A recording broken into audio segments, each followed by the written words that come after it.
Hello my dear students, कैसे हैं प्यारे बच्चे आप सभी। आपका बहुत बहुत स्वागत है यूट्यूब चैनल शुभ केमिस्ट्री में। तो आज मैं अगेन मोल कंसेप्ट से रिलेटेड जो कि आपके डाउट्स क्लियर करते हैं ऐसे क्वेश्चंस लेके आया हूँ। तो स्टार्ट करते हैं। हमें मोलरिटी निकालना है। बच्चे बड़े ही अफ्रेड होते हैं इस टाइप की टर्म से 11th क्लास में, लेकिन इनसे आपको डील करना ज़रूर सीखना चाहिए। और वो कैसे होगा, बार बार क्वेश्चन प्रैक्टिस से। And another term is normality. हमें दिया हुआ है सॉल्यूशन ऑक्जेलिक एसिड टाइप का, इसमें 12.6 ग्राम एसिड अवेलेबल है और कितने ml में, 500 ml में। So let us start the question. सबसे पहले मैं क्या करता हूँ, मोलर मास कैलकुलेट करता हूँ। मोलर मास ऑफ हमें किसका निकालना है, ऑक्जेलिक एसिड। लेकिन ऑक्जेलिक एसिड ये किस फॉर्म में है, इस तरह की फॉर्म में है।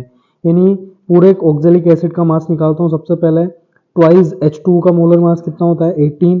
तो सबसे पहले H2 को 18 से मल्टीप्लाई कर दिया। कार्बोक्सिलिक एसिड भी 2 बार है, लेकिन इस पूरे का मास कार्बोक्सिलिक एसिड यानी कार्बन का 12, ऑक्सीजन का 32, 16 plus 16 that is 32 and plus 1। तो ये मेरे पास पूरे ऑक्जेलिक एसिड का मास आएगा दैट इज 126 ग्राम। अब इक्विवेलेंट वेट की बात करूं तो इक्विवेलेंट वेट कैसे निकाला जाता है।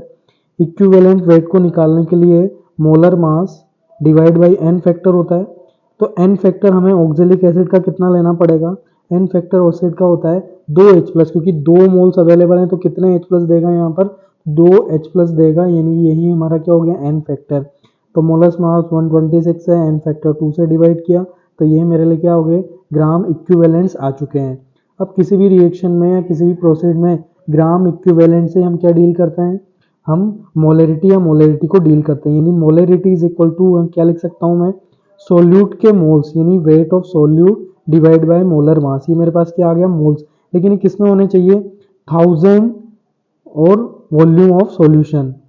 यानी कि एक मोल में, 1 लीटर सॉल्यूशन में सोल्यूट के कितने मोल्स अवेलेबल है। तो मेरे पास क्या फॉर्मूला बनेगा, वेट की वैल्यू कितनी है, 126 ग्राम।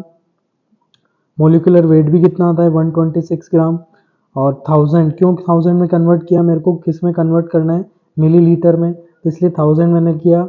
और सोल्वेंट कितना दे रखा है, वॉल्यूम 500 मिलीलीटर। तो जब इसको सोल्व किया जाएगा आंसर क्या आएगा, 0.02 मोलेरिटी। तो मोलेरिटी निकल चुकी है।